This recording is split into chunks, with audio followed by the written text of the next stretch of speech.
Before you start to actually mix, it's a good idea to have all the sounds in your track laid out on dedicated channel strips, because this allows you to use EQ and compression or other effect plugins on each sound separately.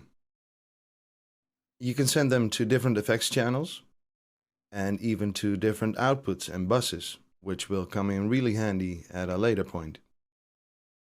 Now, how you do that is pretty much covered in the other tutorials MacProVideo.com offers by Martin Sitter and Steve H.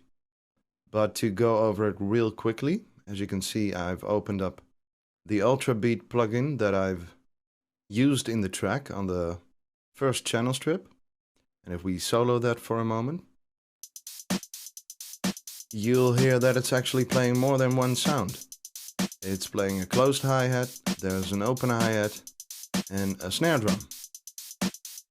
Now, if you make sure that you always use the multi-output version of your plugin, then you'll find this little thing here, the plus sign, that you won't find otherwise.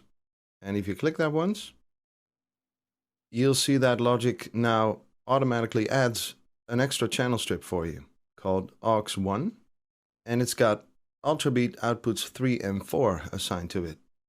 So let's go to the sounds. The snare drum is now on main outputs, which is this channel strip right here. Let's leave it at that.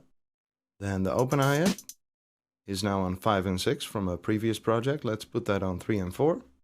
And the closed hi-hat on 7 and 8 from that same project we'll put on 5 and 6. So we'll be needing another channel strip. There you go, aux number 2. So we created 2 new channels, and these will now play the open and the closed hi-hat.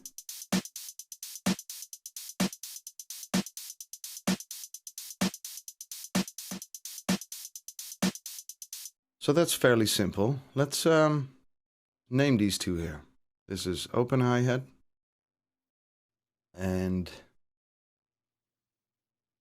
closed hi-hat. Now there is one more instrument in the track that does the same thing, which is this one here, the EXS24 sampler. I loaded up a patch called Euro Dance Remix, bad name, and it plays a kick and another hi-hat. Now it's a little different for the EXS24. What you want to do is go into the edit page, and just so that I can hear something, I'll select the track in the mixer. And in the zone menu in the editor, you'll find this item called Select Zone of Last Played Key. And for this, you want to have that on, because what it does, if you play your sample in the EXS24, this will automatically select the zone your sample is assigned to. And if you go all the way to the right, you'll come to the routing lane, and you can route the sample to the main outputs. And in this case, the sound was actually assigned to a group which was already on the main outputs, but okay. Here's your other sound, the open hi-hat. Select it, scroll all the way down, and there you have it. Also on a group. Let's put it on outputs number 3 and 4. Now if I close the editor, Logic will ask me if I want to save this, and yes I do. We need a better name for this. How about kick and hat?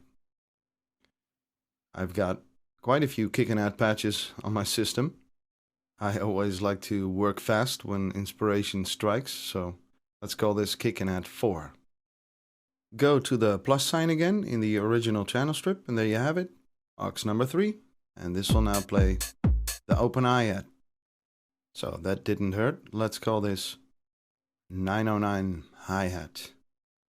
So there's all your sounds laid out on dedicated channel strips. And let's go talk about compression a bit.